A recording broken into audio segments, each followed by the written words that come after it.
నమస్తే అందరికి. పొగడ్తను తీసుకునే మనుషులు ఏంటో విమర్శలను తీసుకోలేకపోతున్నారు. ఒక పని బాగా చేస్తే బాగుంది అన్నప్పుడు కలిగిన సంతోషం, ఈ పని నువ్విలా చేయకుండా ఉండాల్సింది, నువ్విలా మాట్లాడకుండా ఉండాల్సింది అని విమర్శిస్తే ఎందుకు తీసుకోలేకపోతున్నారు? అంటే పొగడ్తలు మాత్రమే మీకివ్వాలి. విమర్శలు మీకివ్వకూడదా? ఎక్కడైతే విమర్శ ఉండదో అక్కడ డెవలప్‌మెంట్ ఉండదు. జీవితంలో బాగా సక్సెస్ అయిన వాళ్ళ స్టోరీస్ చూస్తే, వాళ్ళు పొగడ్తల నుంచి ఎదిగిన వాళ్ళు కాదు. విమర్శల నుండి వాళ్ళ జీవితాన్ని అందంగా మలుచుకున్న వాళ్ళు. ఉన్నతమైన శిఖరాల్ని అధిరోహించిన వాళ్ళు. అయినా ఒక నానుడుంది. పొగడ్త పన్నీరు లాంటిది. దాన్ని మనం తాగుతూ కూర్చోకూడదు. వాసన చూసి వదిలేయాలి. అయినా ఎవరు మనల్ని విమర్శిస్తారు? మన వాళ్ళే విమర్శిస్తారు. అది అమ్మ కావచ్చు, నాన్న కావచ్చు, తోడబుట్టిన వాళ్ళు కావచ్చు. ఎవరైనా ఒక పని మనం చేస్తున్నప్పుడు, ఇలా నువ్వు చేయకుండా ఉండాల్సింది, నువ్విలా మాట్లాడకుండా ఉండాల్సింది, నువ్విలా డ్రెస్ చేసుకోకుండా ఉండాల్సింది, నువ్వక్కడికి వెళ్ళకుండా ఉండాల్సింది.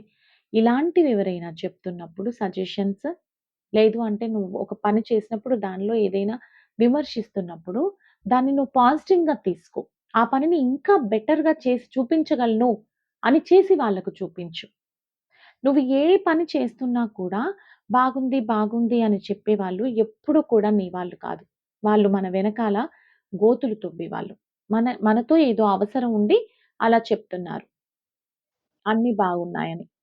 అలా కాకుండా ఎవరైతే విమర్శిస్తారో వాళ్ళు మన డెవలప్‌మెంట్‌ని కోరుకుంటున్నారు. మనం ఇంకా బాగా చేయగలమని నమ్మకం వాళ్ళది.